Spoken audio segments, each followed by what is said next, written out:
ఆ పోతుగల ఊరు పక్కనే ఇంకో ఊరు ఉంటుంది. ఆ ఊరికి మా అక్కనిచ్చినాం. గూడూరు అనే ఊరు ఉంటుంది. మా సిస్టర్ని ఇచ్చిన. మా ఊర్లో పాఠశాల లేకుండే. ఎంత గొప్పగా ఉండే తెలంగాణ అంటే, నేను ప్రైమరీ స్కూల్ చదువుకున్న టైంలో మా ఊళ్ళో సర్కారు స్కూలే లేదు. నన్ను మా నాయన ఊరికి పంపించింది. అక్కడ కూడా భట్రాజు బల్లే చదువుకున్నాను నేను. తవ్వలు, మానకలు, అడ్డలు, ఈసాలు, పరకలు, బొట్లు. నా చదువు అక్కడి నుంచి ప్రారంభమైంది. పెద్దబాల శిక్ష బాబత్ చదువు. అక్కడ అప్పర్ మానేరు నుంచి వచ్చే కెనాల్ ఏదైతే ఉంటుందో దాన్ని నేను ఈత కొట్టేది. నేను స్వయంగా దాన్ని ఈత కొట్టేది నా దోస్తులతో కలిసి. ఆ పోతుగల్ అనే ఊర్లో చూస్తుండగానే బ్రహ్మాండంగా అద్భుతమైనటువంటి రైస్ మిల్స్ వచ్చినాయి. చాలా పోటీ ఓలు దాదాపు ఒక 15-20 రైస్ మిల్స్ వచ్చినాయి పెద్దవి. అది ఇంచుమించు ఒక వ్యాపార కేంద్రంగా, ఒక వడ్ల కొనుగోలు కేంద్రంగా మారింది. నా కళ్ళ ముందర నేను సాక్షి ఉంది. ఎట్టెట్లా తెలంగాణలో పరిస్థితులు దిగజారుతున్నాయో, ఒక్కటంటే ఒకటి కూడా లేకుండా ఆ రైస్ మిల్ అన్ని మాయమైపోయినాయి. గొప్ప సీన్ ఉండే బతుకమ్మ సినిమా కోసం. ఏ విధంగా పరిస్థితి దిగజారింది తెలంగాణలో అనేదానికి, అప్పర్ మానేరు కాలువ పారినప్పుడు ఎట్లా పెరిగింది, ఆ కాలువ బంద్ అవుతా ఉంటే ఎండిపోతా ఉంటే ఎట్లా పోయింది తెలంగాణ అనే దానికి సజీవ సాక్ష్యంగా నా కళ్ళ ముందు నేను సాక్షిగా ఉన్నటువంటి ఘట్టం. ఇట్లా అనేక చోట్ల ఇక చెప్పుకుంటూ పోతే రేపు గీయాల దాకా చెప్పిన ఉడవది. అందరు బాధితులే. బంజారాహిల్స్లో అప్పుడు మన కార్యాలయం ఉండే. కూర్చొని ఉన్నాం మధ్యాహ్నం పూట. మహబూబ్నగర్ జిల్లా నుంచి ఒక 30-40 మంది రైతులు వచ్చారు. వాళ్ళు లోపలికి చెప్పాను, సార్ మహబూబ్నగర్ జిల్లా వాళ్ళు వచ్చి కలుస్తారట.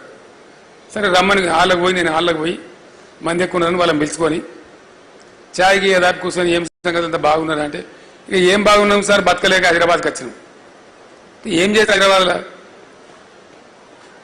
ఛాయ్ అడ్డకూలి సరిగా ఏ పని దొరుకుతా పని, ఈ పని ఏం లేదు, అడ్డా మీద పోయి కూర్చుంటాము, ఏది దొరుకుతుంది అని వాళ్ళు ఏం చెప్పారు. ఇగో ఈయననే మా భూస్వామి సార్, ఈయననే మా రెడ్డి, ఆ జిల్లాలో మాట్లాడతారు అట్లా.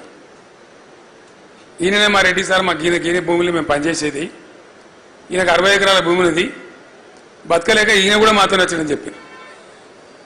మరి ఏం చేస్తున్నా, ఆయన కూడా కూలి పని చేస్తున్నట్టే లేసారిగా మా పటేలని మేము ఇజ్జత్కు మొగద్దామని పెట్టుకున్నాము. మాకు ఇచ్చే కూలీ లెక్కలు అతను పెద్ద మనిషిలాగా పెట్టుకున్నాము. మా కళ్ళ ముందే ఆయన కూలి చేయడం ఇష్టం లేక అని కళ్ళకు నీళ్ళు తీసుకొని చెప్పారు వాళ్ళు. ఇటువంటి ఎన్నో రకాల బాధలు. మొత్తం పాలమూరు జిల్లా బొంబాయి బస్సుల కాలవాలం కావడం ఒక హృదయ విదారకమైనటువంటి దృశ్యం. కానీ దురదృష్టం ఏంటంటే, ఆనాడు ఉన్నటువంటి తెలంగాణలో ఉన్నటువంటి కాంగ్రెస్ నాయకులు కానీ టీడీపీ నాయకులు కానీ కేవలం రాజకీయాలు, వాళ్ళ పదవులు వాళ్ళ కోసం చూసుకున్నారు తప్ప ఒక్కడు కూడా గట్టిగా స్పందించి తెలంగాణ కోసం మాట్లాడాలి. కనీసం వాళ్ళ జిల్లాకు జరిగే నమ్మలేరు. మీకు కూడా చాలా మందికి తెలియదు ఈ విషయం. ఇక్కడ జలసాధన మనం ఎప్పుడో చేసినాం, మీరు మర్చిపోయారు.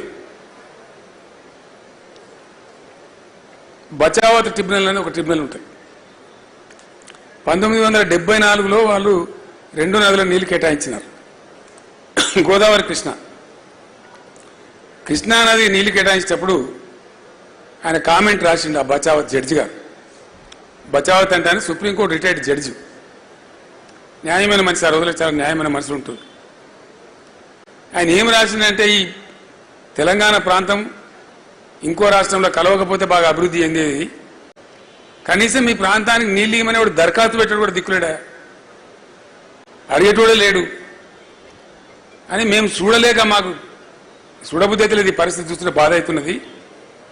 ఈ కరువు జిల్లా, ఇది కరువు ఎక్కువ ఉన్నది కాబట్టి ఈ మహబూబ్ నగర్ జిల్లాకు ఒక 17 టీఎంసీలు కేటాయిస్తున్నాము.